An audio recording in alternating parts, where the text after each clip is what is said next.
This episode goes out to the entire nation of New Zealand. We already loved you, but this year you've become even more awesome.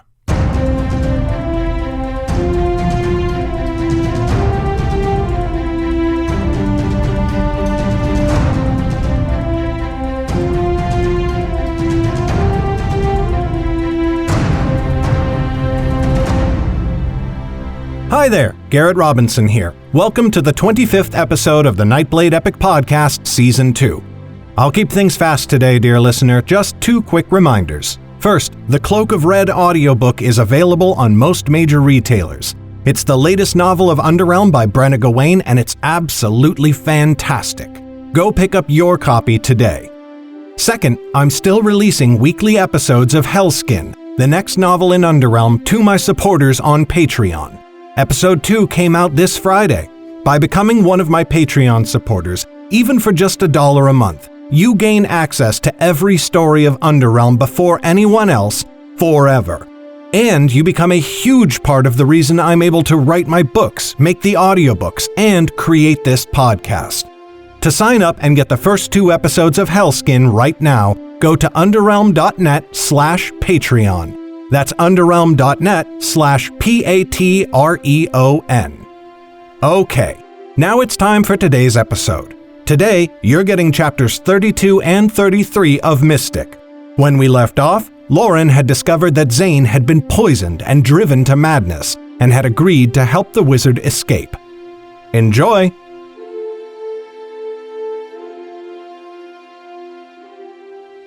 Mystic, Chapter 32. Lauren moved away from Annis and stood tall, towering over Zane as he curled upon the floor. "If I help you leave Wellmont and escape Jordell forever, will you release Annis? If we give you your share of the Mage Stones, will you leave us and never return?" His eyes blazed with hunger, and he nodded vigorously. Yes, the Mage Stones. With them I could cast off the mystic woman's enchantment. Mayhap it would strengthen the magic in me enough. Yes, please. The word stretched out until a heavy cough racked his body. Zane drew his hand from his mouth, and Lauren saw blood on his thumb. "Lauren," said Annis. "Shh," Lauren said quietly. "It will be all right. We will return for Jem, and all will be as it should." Lauren saw the brown cloth packet in the pocket of Annis's cloak, and pulled it out. From within she drew the second half of the Mage Stone they had used upon the river, which she brought to Zane. The wizard snatched it from her grasp with clawed fingers, and bit into it like a starving man into freshly baked bread. The stone vanished in an instant. Zane swallowed and sank back against the bulkhead with a sigh. Before Lauren's eyes, his skin filled out, its color returning. His breath came more easily, and though his eyes glowed black for a moment, when the glow died away, they were bright and full of vigor. Even the hair on his head sprouted slowly back, though it looked a tangled and uneven mess. "It worked," said Lauren. "It did," said Zane, and his voice was smooth and powerful. It rebounded off the cabin walls, and Lauren felt each word thrumming through her chest. "You may have saved my life, Lauren of the family Nelda. Do not act as though it is the first time." Lauren stuck out a hand. Zane ignored it. Instead, with a wave of his fingers and a whisper, a gust of wind sprang from nowhere and lifted him to his feet. "I will not, though there is little time to repay you. If we mean to escape the city, we must move quickly." "More quickly than you know," said Lauren. "Jem and Jordell wait outside the boat even now, and I have been gone too long. We came to rescue Annis, and they will not let you leave without trouble." "They cannot stop me," said Zane, and his eyes flashed black. "Not even with Jordell's whole order at their backs." Lauren quailed at that, but she threw back her shoulders and looked him in the eye. "There is no need for your bluster. Can you open the city's river gate?" "I can," said Zane with a nod. Iron cannot stand against my fire now, but I thought you were concerned that the Dortians might find a way inside if the wall were breached. Not on the upstream side, for Wellmont could move a boat outside and the current will hold it fast against the breach. It will be just as good as the iron grating, and meanwhile we will have made our escape." "Very clever," said Zane. Lauren gave a small bow. "I am not without my own talents, but we must move. Ready yourself to make this boat sail, and the sooner the better." "Only say the word." Lauren nodded and gave a final reassuring look to Annis. The girl had not moved from her place in the corner, and she trembled in the moon's light. Lauren hoped she would understand once this was all over. The hatch creaked open, and she stepped back into the night. Not a moment too soon, for she saw Jem and Jordell just up the street. They froze as they caught sight of her, their expressions masks of anxiety. "Lauren," whispered Jem, "what happened to you? Where is the wizard?" She did not answer. Instead, she looked at Jordell with sorrow as she walked to the boat's railing. He would be angry at losing Zane, Lauren knew, but if he would still have her services, she would gladly give them to repay the debt. Lauren lifted her foot and placed it on the line that held them to the dock, and her hand stole under her cloak. "Jordell, I am sorry," she called out. "Find me beyond the city walls." The mystic's eyes widened with understanding, and he leaped forwards with an outstretched hand. "Lauren, wait!" he shouted. "Now, Zane!" cried Lauren, and from her belt she drew the dagger. With one quick slash she cut the line. A frothing gush of water slammed into the stern. It flung the boat forwards, and Lauren barely kept her footing as they cut through the water. Jordell's angry cries died behind her as the vessel shot upstream. Zane used water to move them, for the sails had long rotted away. Zane emerged from the cabin to stand with her as the western river gate approached. "Do you think the mystic will forgive you?" Lauren thought she heard mockery in his tone, but she shrugged. "I do not know. I hope so, for I mean to help him fight whatever darkness is to come." Zane looked at her in surprise. "You do? Even after my warning?" "Even then. You do not wish to fight, for you have a home and a child waiting. I have nowhere to go and no one to expect me. What better use is there for my time? I will go with him at least until I learn the truth Jordell told you, unless you will share it with me now." Zane studied her face, and she thought for a moment he might tell her, but then his black eyes grew hooded, and he turned away. "It is not my place to say. Not yet, at any rate. I know now why Jordell would not tell you, would not tell anyone. And though I gave you my word to reveal the secret, I must break that promise. Dark knowledge in the wrong hands may doom us all." "Very well. I will find it out in my own time." "I do not doubt it. But now we are at the river gate, and you would do well to go into the cabin. This will not be a safe place to stand." "Since when have I wished for safety?" said Lauren, but she went to the creaking mast and wrapped her arms around it. "Do your worst, wizard. I was too far away to see you fight upon the southern wall. Let me witness your power now." Zane nodded, and the black glow grew in his eyes as he whispered. Flames sprang to life, but not the ragged, wispy flames Lauren had grown used to. This was a white-hot ball, like a sphere of the fire Zane had used to breach the hull of Vivian's ship. It swelled in size, roiling and twisting in the air until Lauren could no longer look at it. It seemed brighter than the sun and nearly as hot. She feared it might set the boat ablaze. Even with her eyes shut, she could sense its light and feel its heat, and so she knew the moment Zane flung it. Then her eyes opened to see the fire speeding towards the river gate. She braced herself, thinking there would be an explosion, some great impact to shake the air and send the river water gushing up in a torrent. But there was nothing. The river gate offered no resistance. The ball of fire passed straight through, leaving a great gaping hole with red-hot glowing edges. The only sound was from the river erupting in a hissing roil of steam where the fireball touched it. That steam plumed towards the wall, and Lauren heard soldiers there cry out as it struck them. They ran away in both directions, shielding their faces with blistering hands. "No archers will harry us, at least," said Zane. His words were nearly lost in the sound of the water slapping at the sides of the boat. In darkness and confusion they shot through the western river gate of Wellmont, and soon the torches on the wall faded to pinpricks of light behind them. Zane turned back to look at them just once. On his face, Lauren saw a smile of triumph more frightening than the rictus mask from Vivian's enchantment. She shivered and turned her gaze away.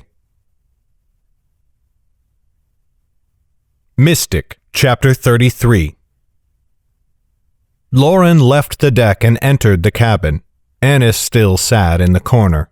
She jerked in fright when Lauren opened the hatch, and though she calmed at once, still she looked ready to flee at a moment's notice.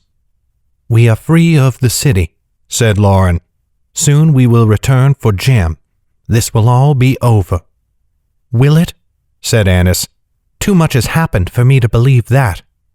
"Much of it has been Zane's fault. I cannot ask you to forgive him, but Vivian nearly drove him mad. You saw what she turned him into. I do not think he was in control of himself." "And if he loses control again?" said Annis. "How can you be so sure he—" She stopped short and looked over Lauren's shoulder. Lauren turned to find Zane standing behind her. That was a surprise. The wizard had no gift for stealth, and she would have expected to hear him.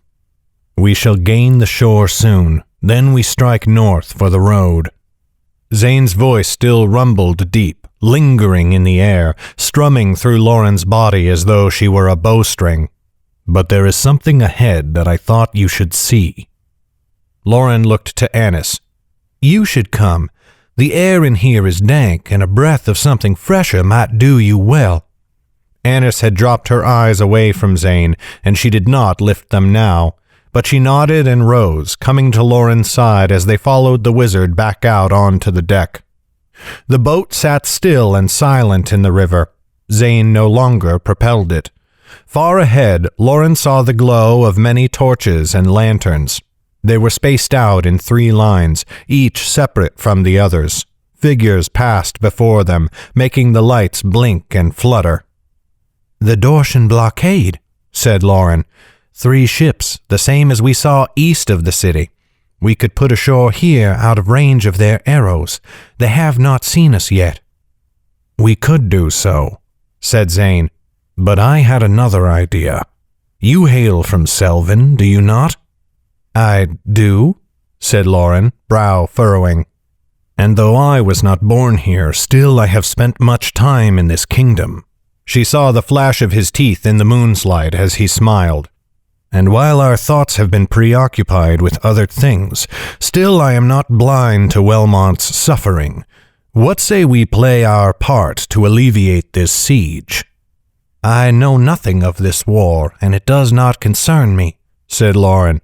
"I am no fighter." "Nor I," said Zane. "Yet I have my talents. Watch." He raised his hands and his eyes turned to black. In the night they became pits where Lauren could see nothing, giving his face a skull-like appearance. It reminded her of how he had appeared in his madness, and she suppressed a shiver. Her gaze was drawn to the Dortian blockade against her will. She expected to see the ships burst into flames, white tongues lapping at the sails, or mayhap for a great gale to descend from the sky and dash them to kindling against the shore. But at first she saw nothing. "What are you doing?" said Lauren. "Look closer," said Zane. "See the darkness within the night." "What is that supposed to mean?" said Annis. Lauren clutched the girl's sleeve. "I see it." A black something swelled around the ships, whirling about the hulls where they met the water. Like flame it moved, but darker than the night that surrounded it. She could only see it by its absence of light, like a blot of ink on dark skin, like blood on a crimson cloak.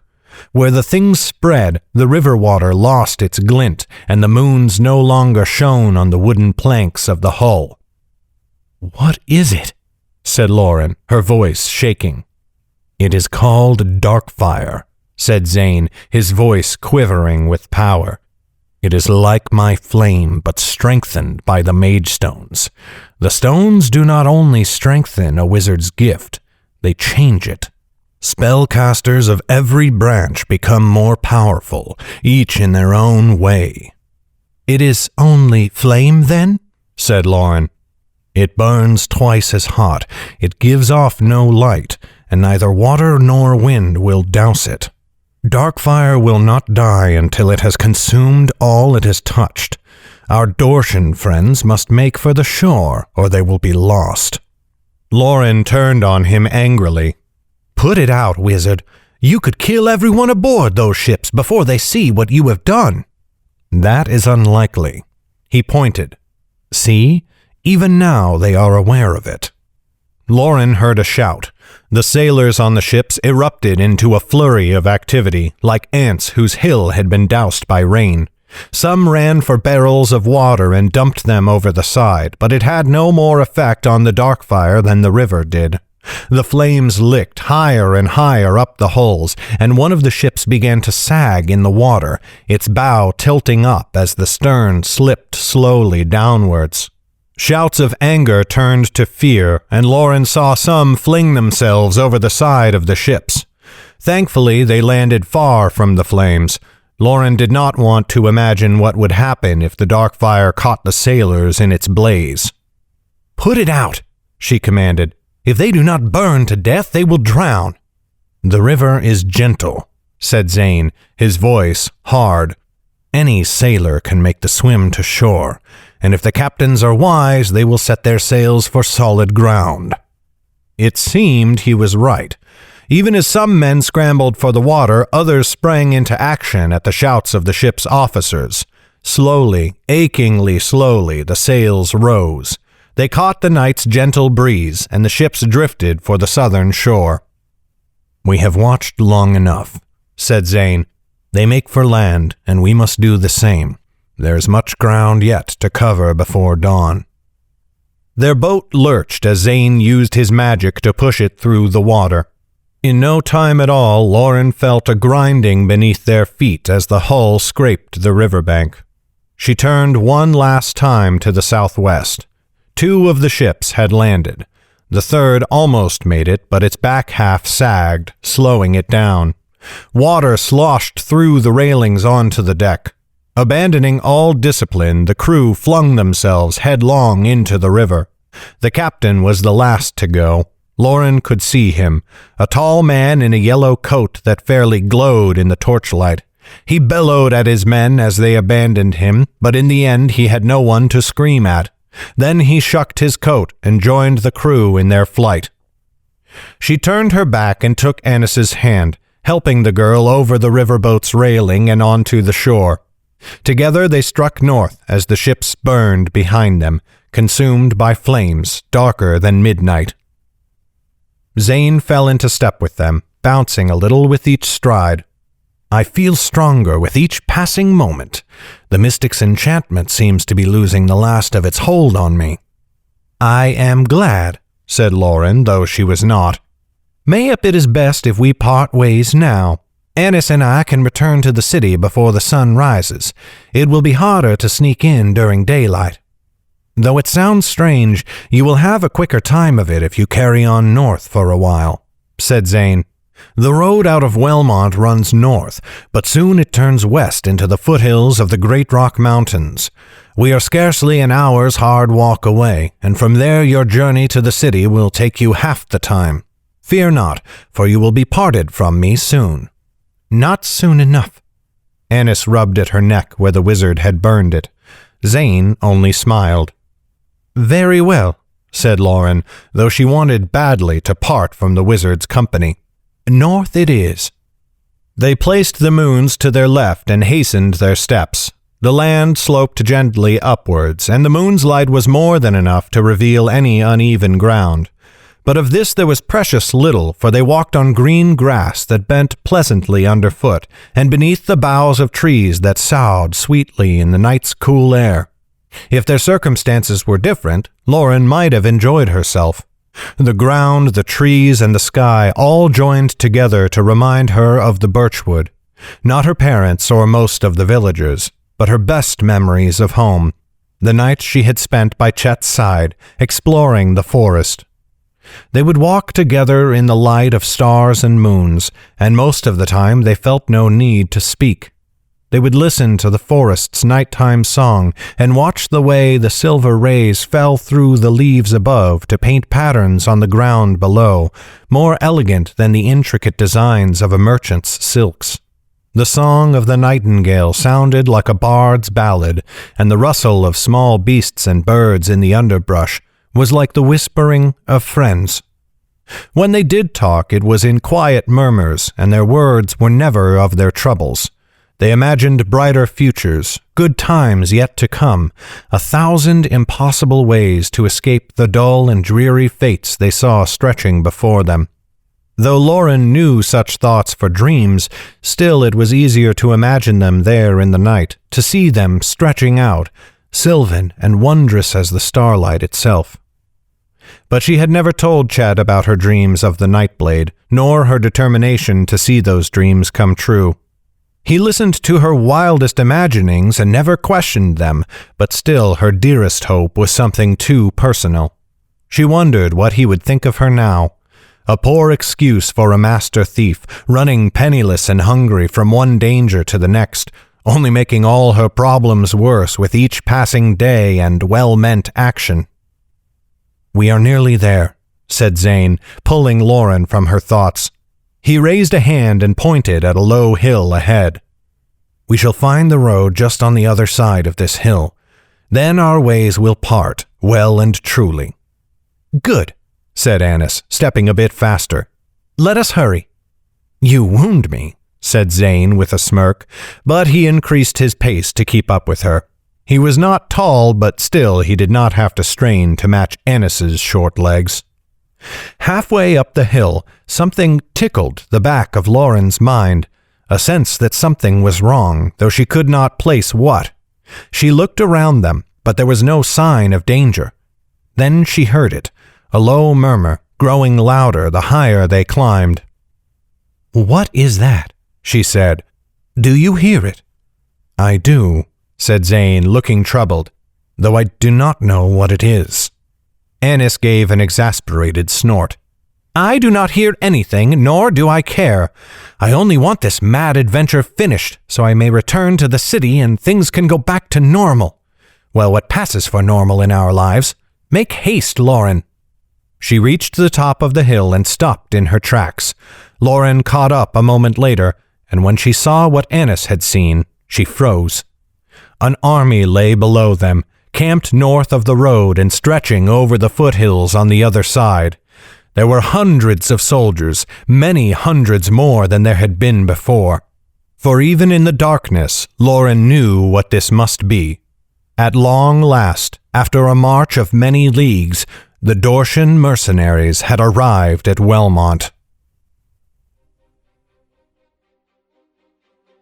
This has been a production of Legacy Books, written and narrated by Garrett Robinson. The music in this podcast was created by Will Musser. Check out his incredible work at willmusser.com. That's WILLMUSSER.com. Today's letter is A. Thank you for listening. Bye-bye.